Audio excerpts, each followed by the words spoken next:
اعوذ باللہ من الشیطان الرجیم بسم اللہ الرحمن الرحیم۔ دوستو، یہ عوامی کونسل چینل ہے، میں بول رہا ہوں منظور آزاد۔ اس چینل پر ہم باتیں کرتے ہیں پاکستان کی سیاست کی، عوام کے مسائل کی، اور ان کا جائزہ لیتے ہیں کہ یہ ملک کس طرح چلایا جاتا ہے، سیاستدان اور مقتدر حال کی ملک کو کس طرح چلا رہے ہیں، اس سے عوام کو کیا فائدہ ہوتا ہے، اور عوام کس مصیبتوں میں گھرے ہوئے ہیں، عوام کے مسائل کیا ہے، اور حکمران کیا سوچ رہے ہیں اور کیسے چلتے ہیں۔ تو آج کا ہمارا موضوع ہے پاکستان کی اسٹیبلشمنٹ، سیاستدان اور عوام۔ تو ہم آج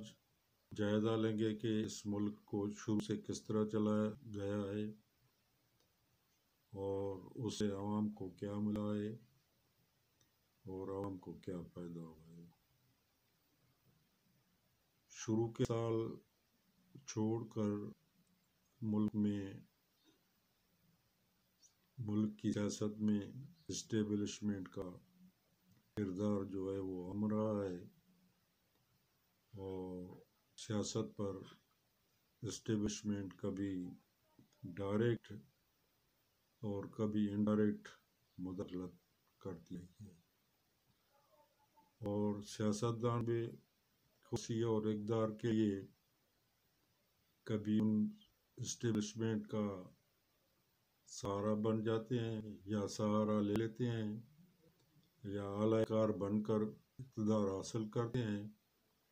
اور پھر وہ اپنی مرضی پر حکومتیں چلاتے ہیں اور اپنے من مانے فائدے لیتے ہیں،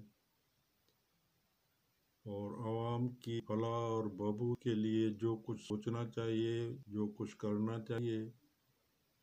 جو قائد اعظم کا خواب تھا اور جس ملک کے لیے یہ ملک بنایا گیا تھا، جس مقصد کے لیے، اس کو ابھی تک کسی نے پورا نہیں کیا ہے۔ تو آج ہم جائزہ لیں گے کہ کس طرح سیاستدانوں نے اور اسٹیبلشمنٹ نے مل کر اس ملک کو چلایا ہے اور اس سے عوام کو کیا ملا ہے۔ تو شروع کی تاریخ تو بڑی لمبی ہے، اور اسٹیبلشمنٹ کی پہلی مداخلت صدر ایوب خان کے دور میں ہوئی، جب اس نے ملک میں مارشل لا لگا کر سارے ملک میں سیاست بند کر دی، سیاستدان پر ایک قانون لایا ایبڈو، اور اس کے ذریعے ملک کو سیاستدانوں کو بین کر دیا۔ تو اس دور میں جانے سے پہلے ہم اس بات کا جائزہ لیں گے کہ موجودہ جو سیاست ہے اس پر کس دور کا اثر چل رہا ہے، اور یہ سیاست کس دور کی مرہون منت ہے۔ تو یہ جو سیاست اس وقت چل رہی ہے، صدر ایوب خان کو چھوڑ کر اس کا دور جب ختم ہوا اور پاکستان ٹوٹ کر 2 لخت ہو گیا، تو اس کے بعد جو اس وقت سیاست چل رہی ہے وہ بھٹو کے دور کی اور جنرل ضیاء الحق کے دور کی سیاست چل رہی ہے۔ بھٹو صاحب نے تو عوامی پروگرام دیے، عوامی نعرے لگائے، اور کسی طرح بھی پاکستان کی حکمرانی پر حاصل کر لیا، قبضہ کر کے، یا جو کچھ بھی کیا حاصل کر لیا، مگر اس نے کچھ اصلاحات تو کیے، مگر وہ دوسرا اصلاحات نہیں رہے، اور ان کے اصلاحات سے بھی عوام کو دور رس نتائج نہیں ملے، اور عوام کے لیے دور رس بھلائی ہوئی۔ اس کی کچھ باتوں کی وجہ سے، اور خاص طور پر 77 والی الیکشن میں بڑے پیمانے کی گئی دھاندلیوں کی وجہ سے ملک کے عوام باہر نکل آئے، اور 3 مہینے تک مسلسل بھٹو صاحب کے خلاف تحریکیں چلتی رہی، جس کے نتیجے میں جنرل ضیاء الحق کا مارشل لا لگ گیا۔ اب یہ موجودہ دور کی جو سیاست چل رہی ہے، یوں سمجھے کہ جنرل ضیاء الحق کے بعد، مارشل لا لگنے کے بعد کی پیداوار ہے، اور اس کے بعد جو سیاستدان پیدا ہوئے، یہ سیاستدان آگے چل کر پوری ملک کی سیاست پر حاوی ہو گئے ہیں، اور یہ دور اور یہ سیاست جنرل ضیاء الحق کے ماشاء اللہ کے بعد کے پیداوار کے سیاستدانوں کی دور چل رہا ہے۔ تو اب آتے ہیں جنرل ضیاء الحق کے بعد کی سیاست پر، تو اس کی پیداوار نواز شریف کی مسلم لیگ ہے جو اب چل رہی ہے، اور اس کے مقابلے میں بھٹو صاحب کی پیپل پارٹی تھی، جس کو بعد میں بے نظیر بھٹو نے چلایا، اور اس کے بعد یہ دونوں پارٹیاں ہی باری باری جو ہے وہ حکومتیں لیتی رہیں، اور ان کی حکومتیں لینے میں، ختم کرنے میں، دینے میں پاکستانی اسٹیبلشمنٹ کا بڑا کردار رہا۔ جب وہ ایک سے ناراض ہو جاتی یا کوئی ایک پارٹی ان کے مطابق پاکستان کے لیے فائدہ مند نہیں تھی، یا ان کے جو ملک کے لیے مفادات کے جو پروگرام تھے ان پر کام نہیں کرتے تھے، تو ان کو ہٹا کر پھر دوسرے کو لاتے تھے، اور یہ سلسلہ اسی طرح ہی چلتا رہا تا وقت جنرل مشرف کا ماشاء اللہ لگ گیا، اور جنرل مشرف نے بھی 9 سال تک اپنی مرضی کی حکومت چلائی، اور اس نے کیا کیا کہ ایک نئی پارٹی کاپ لیگ سب پارٹیوں کے چونچو کا مربع بنا کر بنائی، اور اس پارٹی نے ملک کو چلایا۔ اگر جنرل ضیاء الحق کی مجبوری تھی یا انٹرنیشنل ایجنڈا تھا یا کیا تھا، ساری جنرل ضیاء الحق نہیں، جنرل مشرف کی، اس نے پھر بے نظیر بھٹو صاحبہ سے این آر او کیا، اور وہ خود کہتا تھا کہ اس این آر او کے نتیجے میں اگر بے نظیر صاحبہ زندہ ہوتی تو وہ وزیر اعظم ملک کی ہوتی اور میں صدر بنا رہتا، مگر شاید انٹرنیشنل ایجنڈا کی تحت یا ملکی کچھ مفادات کے تحت یا قدرت کے کسی کارنامے کے تحت بے نظیر کا ایکسیڈنٹ ہو گیا، اور وہ ایک دھماکے میں انتقال کر گئی، تو ملک کی سیاست نے رنگ ہی نیا پکڑ لیا، اور جنرل مشرف کو صدر سے ہاتھ دھونا پڑا۔ تو پھر اس کے بعد زرداری کی سیاست چلی، اور زرداری صاحب ملک کے صدر بن گئے، اور یہ جو میثاق جمہوریت انہوں نے کیا ہوا تھا لندن میں بے نظیر بھٹو اور نواز شریف نے کہ ہم اب اسٹیبلشمنٹ کا ساتھ نہیں دیں گے اور باری باریوں سے حکومت چلائیں گے، تو پھر زرداری کو پہلی باری دی گئی، اور اس کے بعد نواز شریف نے اپنی باری لے لی، مگر نواز شریف کی سیاست سے شاید اسٹیبلشمنٹ مطمئن نہیں تھی، اس لیے انہوں نے ایک نیا کردار اور نئی پارٹی عمران خان کی ملک میں پیدا کی، اور اسی طور پر بھی حکومت اس کو دلا دی جو اب حکومت چل رہی ہے۔ تو اس سارے تناظر میں ایک بات جو ہے پروو ہو گئی، ثابت ہو گئی کہ ملک کے چلانے میں اندرون خانہ اسٹیبلشمنٹ کا بڑا کردار رہا ہے۔ بلا شبہ اسٹیبلشمنٹ اور فوج پاکستان کی وفادار ہیں، اور وہ پاکستان کی بھلائی چاہتی ہیں، مگر ان میں بھی چند کردار ایسے ہوتے ہیں جو صرف اپنی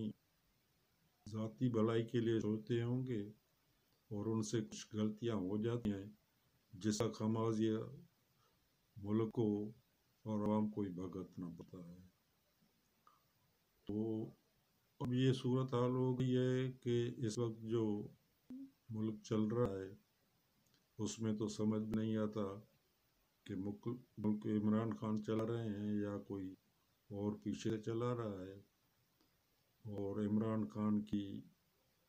ناعقبت اندیشی اور اس کی ناتجربہ کاری نے ملک کے عوام کو بڑے مسائل میں دھکیل دیا ہے، اور جو مہنگائی ہے وہ عروج پر ہے۔ ان لوگوں سے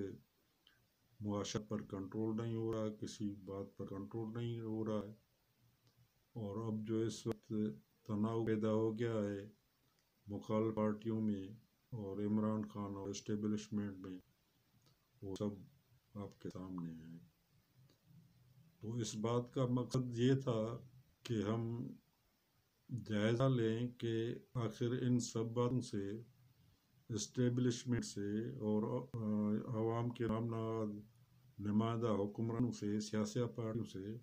عوام کو کیا ملا ہے، عوام کو فائدہ کیا ہوا ہے۔ تو دیکھنے میں تو وہی آ رہا ہے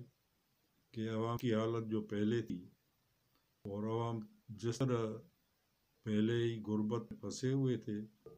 ان کی حالت کوئی بہتر نہیں ہوئی ہے۔ نہ کوئی ملک میں قانون کی حکمرانی ہے، اور ملک میں عدالتوں میں غریب عوام کی کوئی شناسائی اور جلدی انصاف مہیا کرنے کا کوئی طریقہ ہے۔ تو یہ حکومت چلانے کا یہ طریقہ، چاہے اسٹیبلشمنٹ کا ہو یا سیاستدانوں کا، وہ صرف مقصود مفادات کے لیے ہی ہوتا ہے، جس سے عوام کو کوئی فائدہ نہیں ہوتا۔ تو عوام کیا کریں اور اپنی ان مصیبتوں کا چھٹکارا کس طرح چاہیں، یہ ایک عوام کے لیے لمحہ فکر ہے کہ عوام کو کیا کرنا چاہیے، کیونکہ عوام اس وقت بڑی دلدل میں پھنس گئے ہیں۔ کون سی کھائی میں گریں، جس کھائی میں گرتے ہیں اس کا رزلٹ وہ نکلتا ہے۔ تو اس کے لیے عوام کو اپنے طور پر سوچنا ہوگا کہ آخر ان مصیبتوں سے اور عوام کے ان مسائل سے کس طرح چھٹکارا پایا جائے۔